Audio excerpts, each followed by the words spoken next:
माणगावच्या मुंबई गोवा महामार्गावरील काळ नदी पुलावरील निकृष्ट कामावर खासदार सुनील तटकरे यांनी दिली पहिली प्रतिक्रिया।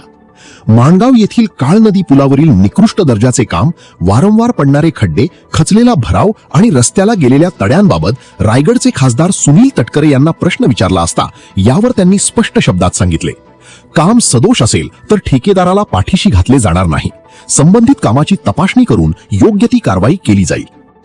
सदोष काम झालं असेल तर त्याची चौकशी करून योग्य तो अहवाल घेऊन कंत्राटदारावरती कारवाई करावी अशी माझी मागणी नक्की आहे।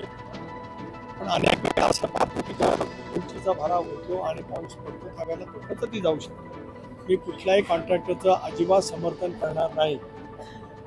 सदोष काम झालं असेल तर त्या कॉन्ट्रॅक्टरवरती कारवाई झालीच पाहिजे अशी खासदारांची माझी मागणी। मुंबई गोवा महामार्गावरील माणगावच्या काळ नदी पुलावरील नव्याने तयार करण्यात आलेल्या रस्त्यावर अवघ्या काही दिवसांतच खड्डे, तडे आणि भराव खचल्याचे वृत्त शक्ती न्यूज मराठीने सातत्याने मांडले।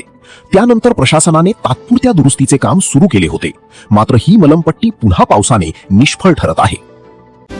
माणगाव शिक्षण प्रसारक मंडळाचे अध्यक्ष ॲडव्होकेट राजीवजी साबळे साहेब यांना वाढदिवसाच्या मनपूर्वक हार्दिक शुभेच्छा। शुभेच्छुक शर्मिला सुर्वे, नगराध्यक्षा माणगाव नगरपंचायत।